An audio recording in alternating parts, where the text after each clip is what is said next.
आज हम देखेंगे कि रीट की तैयारी करते टाइम हमारे सामने समस्याएं क्या क्या आती हैं, उनके क्या क्या समाधान हो सकते हैं और एक स्ट्रेटेजी क्या रखनी चाहिए।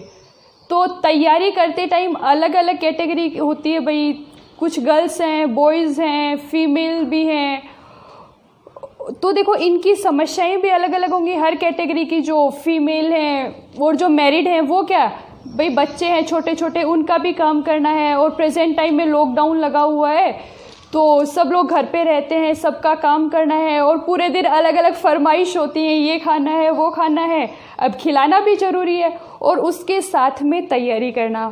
और अगर बात करें तो आज के दिन जो सबसे बड़ा क्वेश्चन बना हुआ है वो ये है कि एग्ज़ाम होगी या नहीं। अब ये सितंबर में एग्ज़ाम होगी या नहीं, सबसे बड़ा द्वंद तो इसी में है। आधी पढ़ाई डिस्टर्ब हो जाती है, तैयारी करें कि नहीं, एग्ज़ाम होगी या नहीं।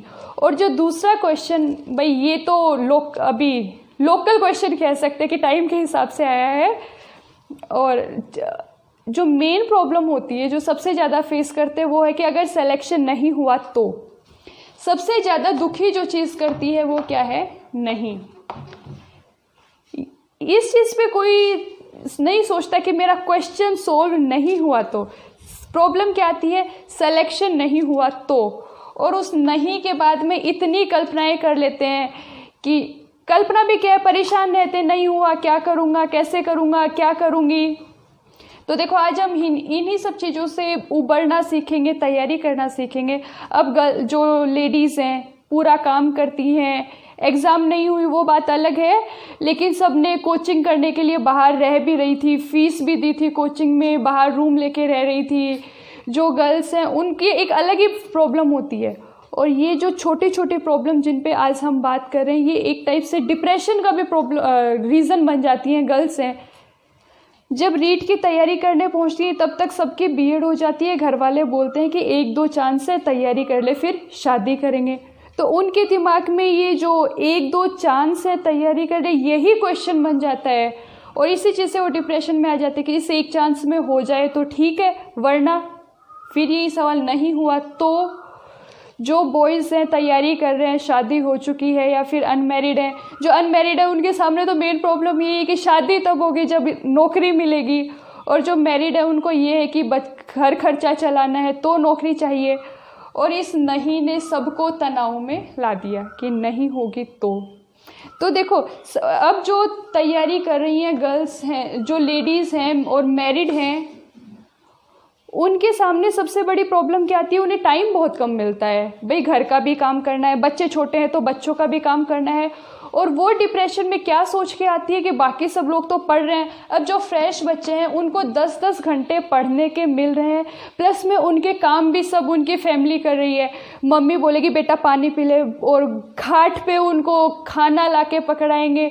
अब देखो सीधी सी बात है, एक इंसान है जिसको तैयारी करने के लिए पूरे दिन में 3 घंटे मिल रहे हैं, जिसमें उसने सुबह से शाम तक काम किया है और अब या तो वो उसमें सो ले। भाई 3 घंटे मुश्किल से पढ़ने के लिए मिल रहे हैं। एक इंसान है जिसको 10 घंटे पढ़ने के लिए मिल रहे हैं और ऊपर से सारी फैसिलिटी है। इसमें इन 3 घंटे में भी इतना प्रेशर है। थोड़ी देर पहले सास से झगड़ा हो गया, सास ने ताना मार दिया कि तू तो बहुत पढ़ती है, जाके बन जाओ मास्टरनी। अब क्या करेगी, इन 3 घंटे में उसके सामने 2 ऑप्शन है, या तो वो पढ़ ले या फिर सास को क्या रिप्लाई करना है ये सोच ले।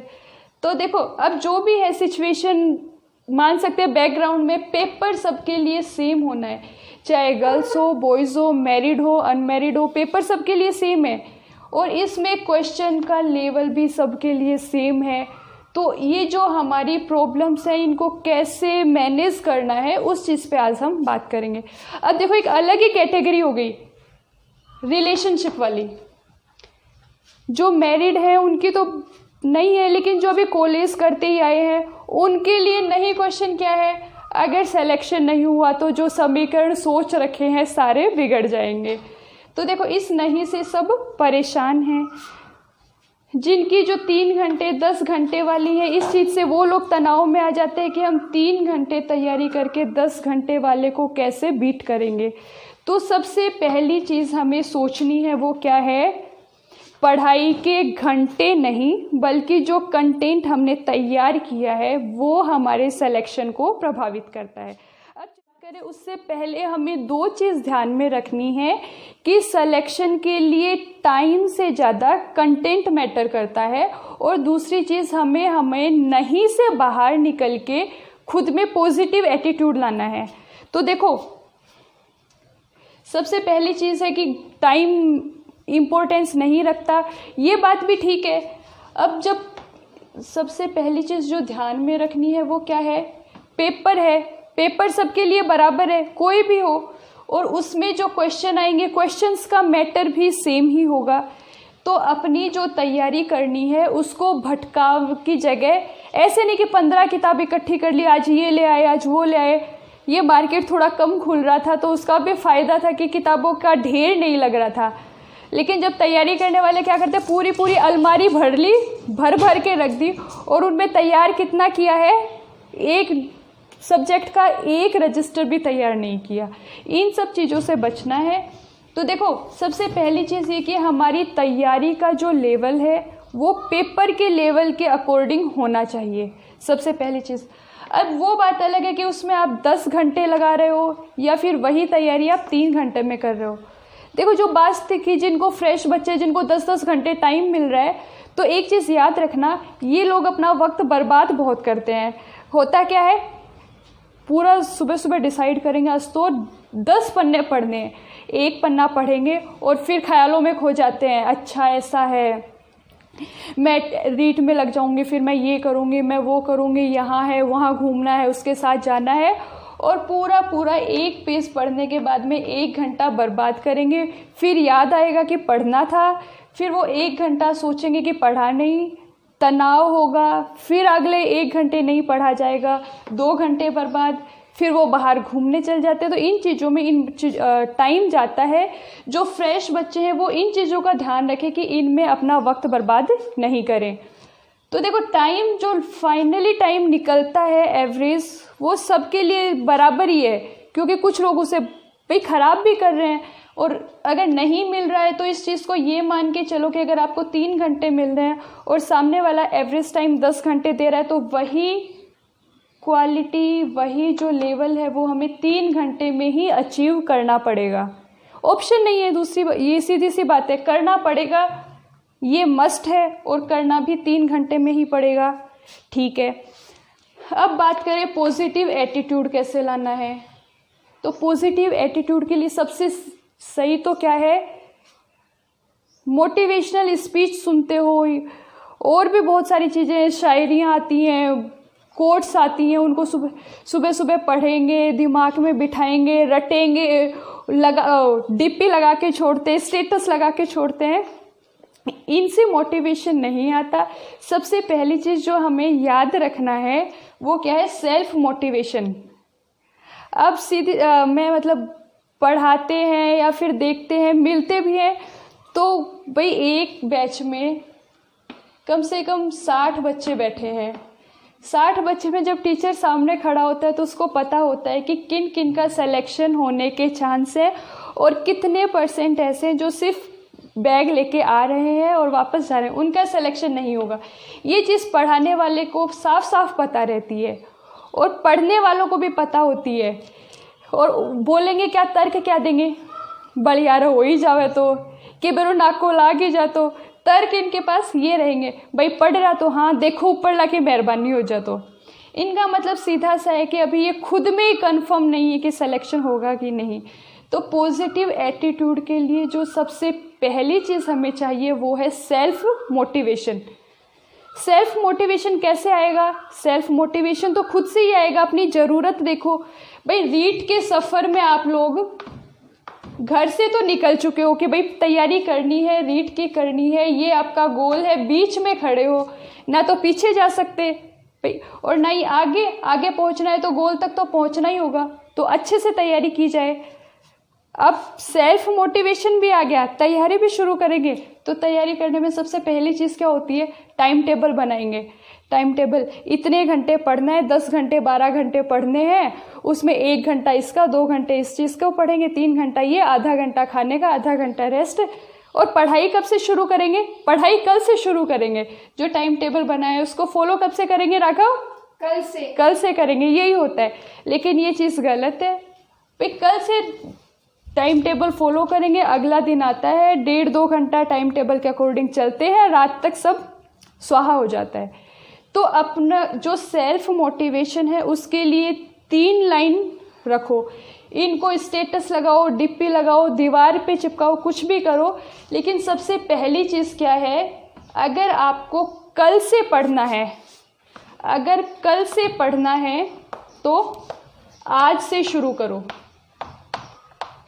अगर अगले घंटे से पढ़ना है, टाइम टेबल में आपने अपनी तैयारी अगले घंटे से रखी है, तो इसी घंटे से पढ़ना शुरू करो, इसी घंटे से। और अगर अगली मिनट से पढ़ना है तो शुरू इसी मिनट से करो। आज मौसम खराब है, बोर्ड की व्यवस्था अच्छे से हो नहीं पा रही, काम चला रहे हैं, तो एक बार आप लोग इनसे देखो। सेल्फ मोटिवेशन के लिए इससे अच्छा कुछ हो ही नहीं सकता। अगर आपको कल से तैयारी शुरू करनी है, डिप्रेशन होता है बहुत कि पढ़ाई नहीं हो रही, क्या करेंगे, झल्लाते हैं दूसरों पे, और फिर टाइम टेबल बनाएंगे, समायोजन वाली जो युक्तियां हैं खुद को एडजस्टमेंट के लिए, समायोजन के लिए, उनमें से काम में लेते हैं। टाइम टेबल बना लिया, मन में थोड़ा सुकून मिलेगा कि कल से पढ़ेंगे, लेकिन तैयारी शुरू करेंगे कल से। आज टाइम टेबल को सिरहाने रख के सो जाते हैं और कल सुबह से तो पढ़ना है ही, आज का दिन मौज मस्ती के लिए। लेकिन ये चीज़ गलत है। अगर आपको कल से पढ़ना चाहते हैं, आज पढ़िए। दिमाग होता क्या है, दिमाग से चीज़ें बाहर निकलने लगती है। पढ़ते हैं भाई, खाई खोदना पढ़ने से तो इजी है। दिमाग में कुछ भी चलता रहो, आप हाथ में कस्सी लेके खोद सकते हो, लेकिन अगर दिमाग इधर उधर है तो पढ़ नहीं सकते। पहले दिन तो यही होगा कि स्ट्रगल करना पड़ेगा, दिमाग से शब्द बाहर जाएंगे निकल के। उस चीज़ को फोकस रखना है, आपको पढ़ते ही जाना है, चाहे दिमाग में जाए या नहीं जाए। तो क्या चीज़ ध्यान रखनी है, कल से पढ़ना शुरू करना है तो आज से ही शुरू करो।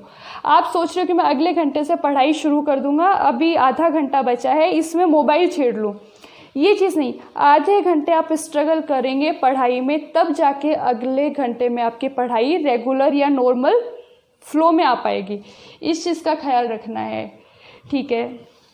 एक चीज़ और, तो देखो 2 चीज़ों पे बात करनी थी हमें। एक तो पॉजिटिव एटीट्यूड, जो नहीं हमारे दिमाग में बार बार आ रहा था, उसके लिए क्या करना है, दिमाग को ट्रेन रखो। नहीं होगा तो देखी जाएगी बाद में, हमारे हाथ में नहीं है। मेरे हाथ में पढ़ना है और मैं खूब पढ़ूंगा, खूब पढ़ूंगी, सिलेक्शन होगा। और जो ये 50-50 वाला जोन है कि होगा कि नहीं, भगवान देखेंगे, मैं सवामणि बोल दी, मंदिर में प्रसाद चढ़ा दिया, इन सब चीज़ों के चक्कर में मत पड़िए। इतना श्योर रहिए कि हाँ सिलेक्शन होगा। आपके दिमाग में, मन में खुद से अंदर से आना चाहिए कि मेरा सिलेक्शन तो होगा, मेरा सिलेक्शन तो होगा। हाँ देखो, भास्कर कह रही है मेरा तो होगा, बिल्कुल ऐसे ही कि मेरा होगा, ठीक है। तो सबसे पहली चीज़ हमें 50-50 जोन से बाहर निकलना है। कुछ लोगों को तो ये भी पता होता है कि वो 50-50 में भी नहीं है, उनका तो ये भी नहीं है कि होगा भी कि नहीं, उनको पता है मेरा नहीं होगा, तो वो लोग तो ये वीडियो देखेंगे ही नहीं। वो लोग और जिनको श्योर है कि मेरा होगा ही, वो पढ़ने में है, उनको भी मोटिवेशन की नहीं, वो सेल्फ मोटिवेटेड रहते हैं। जो मोटिवेशन बाहर से कौन ढूंढता है, जो 50-50 वाले जोन में है। तो आज से आपको क्या करना है, 50-50 जोन से बाहर निकलने की तैयारी करनी है। उसके लिए आपको ये मॉडल ध्यान में रखना है, नहीं से बाहर निकलना है। नहीं से बाहर निकलने का तरीका क्या है, मेरा तो होगा, चाहे ज़बरदस्ती कर लो कि होगा कैसे नहीं, मेरा तो होगा, जिद कर लो। और उसके खाली जिद से भी कुछ नहीं होगा, तैयारी भी करनी ही है, करेंगे, ठीक है। दूसरी चीज़, जो कोट मिलती है, जो डीपी लगा के रखते हैं, उसमें से एक डीपी आप सुबह उठते ही देखिए, जिसमें क्या हो, दिन बहुत अच्छा जाएगा, मेरे को पूरे दिन बहुत दबा के मेहनत करनी है। बस 2 चीज़ें रखिए, एक तो जो डीपी रखनी है सुबह सुबह, मेरा दिन बहुत अच्छा जाएगा और मैं बहुत दबा के मेहनत करूँगा, पहली चीज़। दूसरी चीज़ ये 2 चीज़ रखो, इनके अलावा मोटिवेशन में किसी की ज़रूरत नहीं है। भाई सुबह अपना पढ़ाई शुरू करो, मोटिवेट आप खुद रहोगे। अब बात करते हैं एक अगली समस्या जिसको हम फेस करते हैं। मोटिवेशन की दिक्कत खत्म हो गई, डिप्रेशन की खत्म हो गई, दोनों का सॉल्यूशन इसमें है। तनाव आता है नहीं सोच सोच के, नहीं हुआ तो अब आगे से हमें नहीं सोचना ही नहीं है, और पढ़ाई नहीं हो रही, कल से शुरू करूँगा, उसका जवाब हमारे पास ये है। 2 हमने डीपी और कोट की बात की है। अब देखो हमारा मीडियम कौन सा है? हिंदी है। हिंदी में जो लिखा हुआ है सब साक्षर है, पढ़ सकते हैं। तो पढ़ने का तरीका क्या होता है?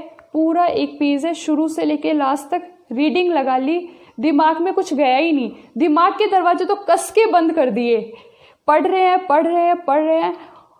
उसी में से किसी ने 2 घंटे बाद में एक लाइन उठा के पूछ ली, हम जवाब नहीं दे पाते। क्यों? क्योंकि हमने तो रीडिंग लगाई थी, वो चीज़ दिमाग में तो गई ही नहीं थी।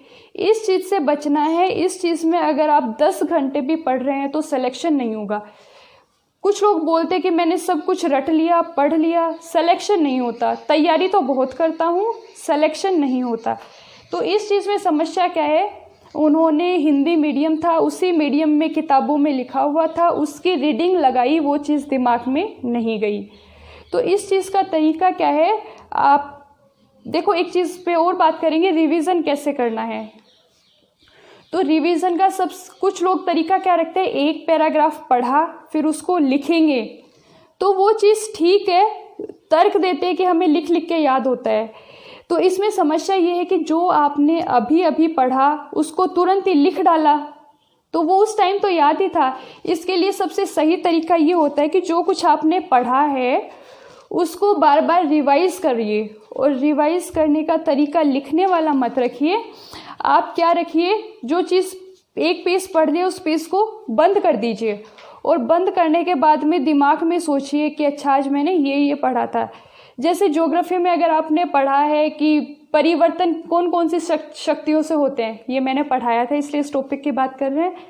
आपने पूरे 2 पेज की रीडिंग लगा ली, सोचा कि मेरा टॉपिक तो तैयार हो गया, क्वेश्चन उससे आप सोल्व ही नहीं कर पाओगे, तो 2 घंटे भी क्यों बर्बाद किए। तो रिवीजन करना है, पेज को बंद करिए, फिर सोचिए अच्छा 2 प्रकार के बल थे, एक से समतल जगह में असमानता उत्पन्न थी, दूसरे में समानता ही थी, ये कारण थे, इस प्रकार के थे। इससे आपका ये चीज़ें दिमाग में जाएंगी और क्वेश्चन गलत नहीं होगा। लोग बोलते हैं कि बहुत इंटेलिजेंट है, तो इंटेलिजेंट नहीं, वो लोग अपना दिमाग खोल के पढ़ते हैं, रीडिंग नहीं लगाते। और दिमाग खोल के पढ़ोगे तो चीज़ें याद भी होंगी। ठीक है, तो देखो आज हमने किन किन चीज़ों पे बात की। हमें नहीं के बारे में नहीं सोचना है, सेल्फ मोटिवेशन रखना है। और सेल्फ मोटिवेशन का तरीका क्या है? पढ़ाई को कल पे मत छोड़िए, अगले घंटे पे मत छोड़िए, अगले मिनट पे मत छोड़िए, जो सामने है उसी में पढ़िए। तीसरी चीज़, कभी कभी तनाव होगा, डिप्रेशन आएगा, फालतू की चीज़ों को सोच के आएगा, उनके बारे में नहीं सोचना। अब ये भी नहीं है कि ये एग्ज़ाम है इसी में दिन रात घुसे पड़े हैं। भाई ज़िंदगी भी जा रही है, 1 साल गया तैयारी में, 2 साल गया, तो उसमें ज़िंदगी भी गई है। तो मस्त रहिए, खुश रहिए, बिंदास रहिए, उसके साथ पढ़ाई करेंगे तो आपके दिमाग में भी जाएगी। अब तीसरी चीज़ है कि हमारी स्ट्रेटेजी क्या होनी चाहिए। अभी तक तो हमने इन्हीं चीज़ों पे बात की, तनाव है, क्या करना है, खुद को खुश कैसे रखना है। स्ट्रेटेजी में है कि आपके एग्ज़ाम में 4 पार्ट आएंगे, सब्जेक्ट, 2 लैंग्वेज जो भी आप लेते हैं, तीसरी साइकोलॉजी। इनमें सिलेबस बहुत ज़्यादा दिखेगा। पढ़ने बैठते हैं, अगर SST वालों ने उठा लिया पॉलिटी में राष्ट्रपति पढ़ेंगे, 3 दिन राष्ट्रपति पढ़ा, 2 दिन प्रधानमंत्री पढ़ेंगे, और उसकी तैयारी ऐसे करेंगे कि एग्ज़ाम में क्वेश्चन ही सोल्व नहीं हो रहा। तो इन सब चीज़ों से बाहर निकलिए, अपने नोट्स बनाइए। अब आजकल तो और भी अच्छी सुविधा क्या है, ऑनलाइन क्लास मिल रही है, तो ऑनलाइन में आपको सारा कुछ तो लिखना ही नहीं है, आप शॉर्ट नोट्स बना सकते हैं। और वो रिवीजन शॉर्ट नोट्स इसलिए ज़रूरी हैं क्योंकि जिस दिन एग्ज़ाम देने जाएंगे उस दिन एक तो इतने मोटे रजिस्टर का रिवीजन करना है, एक इतने से कुछ पन्नों का रिवीजन करना है। तो शॉर्ट नोट्स आपका पूरी इम्पोर्टेंट बातें कवर हों, किंतु ज़्यादा लेंथी ना हो, इस चीज़ का ख्याल रखना है। तो देखो स्ट्रेटेजी क्या रखनी है, पूरी एक चीज़ में ज़्यादा घुसना नहीं है, उसका ओवरव्यू रखिए। और एक सब्जेक्ट में जितने भी टॉपिक हैं, भाई अगर आप हिंदी पढ़ रहे हैं, तो हिंदी में कितने टॉपिक होंगे? 15, 20, 25। तो हर टॉपिक को अच्छे से तैयार कर लो। एक दिन में ये रखिए कि आपको 15 टॉपिक हैं, 15 में से 2 टॉपिक एक दिन में बहुत अच्छे से तैयार हो सकते हैं। आप कारक पढ़ रहे हैं, वाच्य पढ़ रहे हैं, तो नॉर्मल रीडिंग आप कहीं से भी लगा सकते हैं। तैयारी उसी स्तर की करनी है जिस स्तर का पेपर आता है। करें तो स्ट्रेटेजी में सबसे पहली चीज़ जो हमें याद रखनी है, स्ट्रेटेजी क्या है? हमें जो 50-50 जोन है कि मेरा हो भी जाएगा, नहीं भी होगा, भगवान की दया होगी तो हो जाएगा, तो इस 50-50 जोन से बाहर निकलना है। तो इसके लिए क्या चीज़ करनी है? इसके लिए करना है, जो पढ़ना है वो हमें इस हिसाब से पढ़ना है कि उसमें से तैयार किए हुए में से क्वेश्चन आए। तो इसके लिए क्या है, जो मटेरियल हम पढ़ रहे हैं वो स्टैंडर्ड का होना चाहिए, उसमें से क्वेश्चन आने चाहिए। भाई आपने एक टॉपिक पे 50 जगह से पढ़ लिया, उसमें से क्वेश्चन आया ही नहीं, तो फ़ायदा क्या होगा? तो इसके लिए सबसे पहली चीज़, अपना जो मटेरियल है उसको एग्ज़ाम के अकॉर्डिंग रखिए, ठीक है। अब आप लैंग्वेज पे बात कर रहे हैं, तो जो भी आपको स्टैंडर्ड टीचर लग रहा है, जिसका पढ़ाया हुआ आ रहा है, साइको में बहुत सारी बुक्स आती हैं, तो एक NCERT और CBSE इनकी किताबों को बहुत, NCERT और RBSE राजस्थान बोर्ड वाली, दोनों को बहुत अच्छे से तैयार करके रखना है। साइकोलॉजी के लिए मार्केट में बहुत सारी बुक्स आ रही हैं।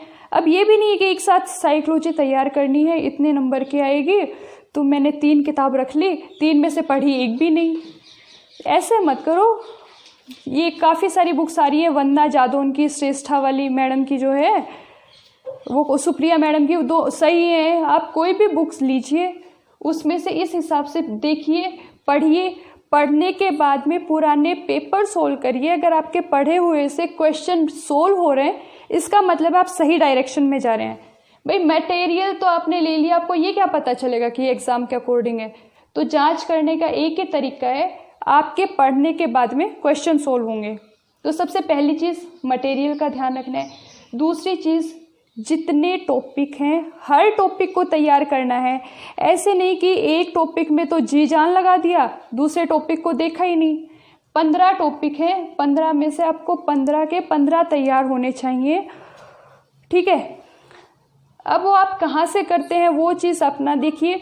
तीसरी चीज़ है कोचिंग का रोल। कोचिंग का क्या रोल है? कोचिंग का रोल ये है कि आपके सामने जो टीचर्स आपको पढ़ा रहे हैं, उन्होंने इस एग्ज़ाम की तैयारी करवाई है, इसके पेपर्स देखे हैं, और वो पढ़ाने से के लिए 4 किताबें पढ़ के आए हैं, तो उनको इस चीज़ का पता है कि क्वेश्चन क्या आ सकता है, और वो आपको जो स्टैंडर्ड मटेरियल है वो प्रोवाइड करवाते हैं। तो देखो, सेल्फ स्टडी तो मस्ट है ही, लेकिन कोचिंग से आपको थोड़ा सा स्टैंडर्ड जो चीज़ में जो लेवल अचीव करना है वो मिलेगा, ठीक है। मटेरियल की बात हो गई, कोचिंग की बात हो गई। तीसरी चीज़ देखते हैं, रिवीजन कितना होना चाहिए। ये मान के चलो कि आपने एक बार पढ़ा, पहली रीडिंग जो एक बार पढ़ते हैं उसमें तो धूल सी झड़ती है, नॉर्मल भाषा में बात करें। दूसरे रिवीजन में चीज़ें दिमाग में रहती हैं, तो एग्ज़ाम से पहले कम से कम आप 2 बार रिवीजन करिए, और जिस दिन पेपर देने जाएं उस दिन रिवीजन बहुत ज़रूरी है। अब एक चौथी सिचुएशन आती है जिसमें सब बोलते भी हैं कि एग्ज़ाम के पास में आप नया शुरू मत करिए, जो पहले पढ़ चुके उसी का रिवीजन करिए। तो इस पे मैं आपको एक चीज़ सलाह देना चाहूँगी कि नया शुरू तो नहीं करना, वो बात ठीक है, लेकिन भाई कुछ लोग हैं जिन्होंने तीसरा या चौथा रिवीजन तो बहुत दूर की बात है, उनका एक बार ही सिलेबस पूरा नहीं हुआ, और भाई IQ भी ठीक है, वो कर भी सकते हैं, तो उनको क्या करना चाहिए? रिवीजन करना चाहिए, रिवीजन ही करना चाहिए, या नया भी पढ़ना चाहिए। तो इस चीज़ में आप ये मान के चलो, एग्ज़ाम के हैं 15 दिन। इस सिचुएशन पे हम बात करें, एग्ज़ाम के हैं 15 दिन, आपका सिलेबस कवर हुआ है 60% ही। अब क्या करें? और 60% भी आपने ये कर लिया कि कुछ तो पूरा कर लिया, कुछ बिल्कुल नहीं छुआ है, तो ऐसे में क्या है, सिलेक्शन की श्योरिटी घट जाती है। और 15 दिन में अब आपके सामने 2 ऑप्शन है, नया नहीं पढूं और जो पढ़ा है उसी का रिवीजन करूं या फ्रेश पढूं। तो ऐसे में है कि आपको फ्रेश भी पढ़ना चाहिए। और इस कंडीशन में तनाव बहुत आता है कि फिर इसमें क्या है, आदमी खुद को गिल्टी में मानने लगता है, उसको गिल्ट फील होता है कि मैंने उस दिन वक्त बर्बाद किया, मैंने पढ़ाई नहीं की। तो देखो, इस सिचुएशन में आके तनाव का, गिल्ट फील करने का कोई मतलब नहीं रह जाता। इस चीज़ से आपके सिलेक्शन प्रभावित होगा। तो देखो, इस सिचुएशन में क्या करना है, आप कोई भी टीचर ढूंढ लीजिए, कोई भी साथ वाला फ्रेंड ढूंढ लीजिए, या फिर आप ढूंढिए शॉर्ट नोट्स बिना किसी तनाव के। अगर तनाव रखेंगे तो मान लीजिए सिलेक्शन के चांस हो गए 0। ये सिचुएशन है और इस सिचुएशन में आपको तनाव हो गया तो सिलेक्शन के चांस कितने हैं राघव? 0%। लेकिन इसी सिचुएशन में आपने सोच लिया कि ठीक है, जितना भी है उतना सही है, लेकिन 15 दिन का मुझे ऐसे इस्तेमाल करना है कि मेरा सिलेक्शन हो। तो इस चीज़ में आप 0 से निकल के सिलेक्शन तक पहुंच सकते हो सिर्फ इन 15 दिन की बदौलत। इनमें करना क्या है, रिवीजन करना है। रिवीजन मस्ट है, कोई अल्टरनेट नहीं है रिवीजन का। बिना रिवीजन के तो जो टॉपिक पे आपकी कमांड थी उसके क्वेश्चन भी सोल्व नहीं हो पाएंगे। 15 दिन में आप अपना फ्रेंड ढूंढिए, टीचर ढूंढिए, दोनों ही नहीं मिले तो आप ढूंढिए शॉर्ट नोट्स।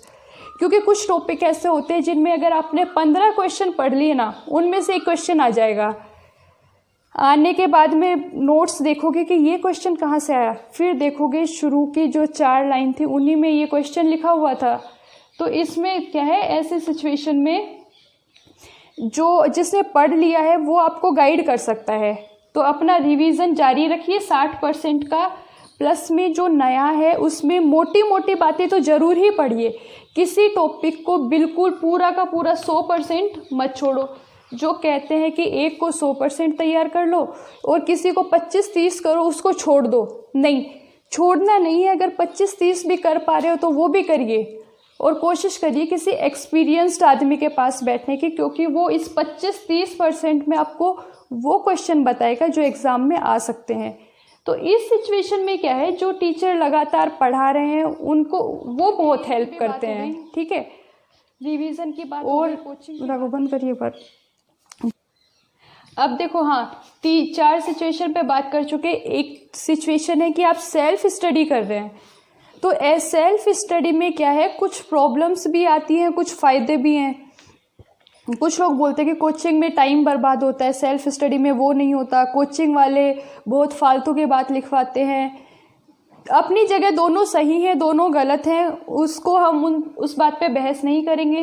देखो, कोचिंग हेल्पफुल तो है, लेकिन ध्यान ये रखना है कि टीचर जो पढ़ा रहे हैं वो उस स्तर का हो जो एग्ज़ाम में आए। अब जो सेल्फ स्टडी कर रहे हैं, ठीक है, वो लगातार पढ़ रहे हैं तो सबको एक आइडिया हो जाता है कि एग्ज़ाम में किस हिसाब से क्वेश्चन आते हैं। जो बिल्कुल ही नए सिरे से तैयारी करता है उस बंदे को ज़रूर एक बार प्रॉब्लम होती है कि कैसे पढ़ना है, कहाँ से शुरू करूँ। तो इन सब चीज़ों में कोचिंग हेल्पफुल है। आप सेल्फ स्टडी कर रहे हैं तो भी अपना फ्रेंड सर्किल रखिए जहाँ आप डिस्कशन कर सकें, क्योंकि अकेले पढ़ने की बजाय ग्रुप में पढ़ना हमेशा से फ़ायदेमंद रहता है, क्योंकि चीज़ें याद रहती हैं।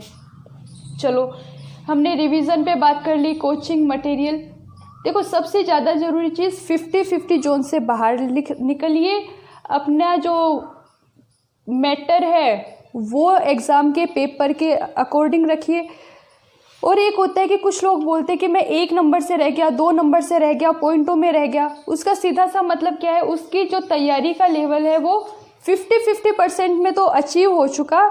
उसको जो 1-2 नंबर रह रहा है उसका मतलब है उसको थोड़ी सी मेहनत और करनी है और उसको उस चीज़ पे ध्यान कंसंट्रेट करना चाहिए। इस चीज़ से डिप्रेस ना हो कि मेरी तो किस्मत ख़राब है। ये मान के चलो आपकी तैयारी का जो लेवल है वो सिलेक्शन तक पहुंच चुका है, उसे थोड़ी सी फिनिशिंग चाहिए, सीधी सी बात है। तो उसके लिए जो 1-2 चीज़ों पे जो ध्यान रखना है वो क्या है, पेपर सोल्व करना। पेपर सोल्व करना। ठीक है, तो इसमें क्या ध्यान रखना है कि पेपर सोल्व करना भी अपने आप में एक आर्ट है। ठीक है, कि पेपर सोल्व करना अपने आप में आर्ट है। कुछ लोग हैं जिन्होंने जो बोलते हैं कि मैंने तो पढ़ा हुआ गलत कर दिया। आपने बहुत बार सुना हुआ होगा कि मैं पेपर हॉल में जाके तनाव में आ गया, मैंने पढ़ा हुआ गलत कर दिया, मैंने कुछ क्वेश्चन देखे नहीं, कुछ क्वेश्चन में नहीं था और मैंने वो नहीं पढ़ा, कुछ में पूछा था कि क्या होगा और मैंने कर दिया क्या नहीं है। तो ये सब चीज़ें किससे होती है? एक तो तनाव से। पहली चीज़ तो तनाव हो जाता है। और तनाव क्यों होता है? वही चीज़, मेरा नहीं होगा तो क्या होगा, ये चीज़ सोच के। रीट में नेगेटिव मार्किंग नहीं है तो नेगेटिव तो नहीं करेंगे चलो, पर देखो पेपर सोल्व करना है तो सबसे पहले चीज़ जो तनाव में लाती है कि पेपर मेरे को क्वेश्चन नहीं आते, तो इसके लिए सही चीज़ ये है कि अगर आपने पढ़ा है तो जिन सोर्स से आपने पढ़ा है, राजस्थान में लगभग सबने उसी से पढ़ा है। अगर आपको पेपर टफ लग रहा है तो सामने वाले को भी टफ लगेगा, आपको इजी लग रहा है तो सामने वाले को भी इजी लगेगा। तो इस चीज़ को तो देखे कभी तनाव में मत आओ कि पेपर टफ है, आपके लिए टफ है तो सामने वाले के लिए भी टफ है, और उस सिचुएशन में मेरिट नीचे चली जाती है। पेपर इजी है तो इजी पेपर सोल्व करते टाइम थोड़ा सा कंसंट्रेट रहना है, क्योंकि कुछ क्वेश्चन इजी दिखते हैं और फिर वो गलत हो जाते हैं। तो देखो पेपर सोल्व करते टाइम ये भी मत सोचो कि इस क्वेश्चन पे मेरी नौकरी दांव पे लगी है, अगर ये क्वेश्चन मैंने गलत कर दिया मेरा सिलेक्शन नहीं होगा और मैं फिर बेरोजगार रह जाऊंगा। तो ऐसी चीज़ों को दिमाग से निकालो। ये मान के चलो पेपर सोल्व करना है, बहुत मज़े से सोल्व करना है। आपने पढ़ा हुआ दिमाग में घुसा के पढ़ा है ना, रीडिंग लगाने की बजाय, तो आपको पेपर सोल्व करने में बहुत मज़ा आएगा। ऑप्शन है, ऑप्शन में दिमाग चलेगा, ये नहीं हो सकता, ये नहीं हो सकता। तो देखो कुछ क्वेश्चन ऐसे आते हैं जिनमें ये भी हो सकता है, ये भी हो सकता है, तो उसमें उनको सोल्व करने का क्या तरीका है, काटते चलो ऑप्शन। पहला ऑप्शन नहीं हो सकता, दूसरा नहीं हो सकता, तीसरा नहीं हो सकता तो चौथा होगा। और पेपर सोल्व करते टाइम तनाव में नहीं आना। भाई अब ये तो कहने की बात है कि तनाव में नहीं आना, जिसको जो आदत हो रही है वो तो तनाव में आएगा। तो इसके लिए ये है कि आप प्रैक्टिस करिए। जो पेपर सोल्व करने से पहले घर पे बैठ के खूब मॉक टेस्ट दीजिए, कोचिंग में दीजिए टेस्ट, पेपर खरीद लाइए, घर पे बैठ के दीजिए। ठीक है, हाँ। और इसी जो पेपर सोल्व करने में अपने आप को निपुण बना लो एक टाइप से, ये चीज़ है। देखो मेरे कैमरामैन जो हैं आज राघव और भास्कर, वो थक चुके हैं, तो ये इन कुछ चीज़ों का हमें ध्यान रखना है। 50-50 जोन में नहीं आना है। और ऑल द बेस्ट। बाकी और कोई भी समस्या हो, कोई भी दिक्कत हो तो आप कमेंट बॉक्स में पूछ सकते हैं। All the best.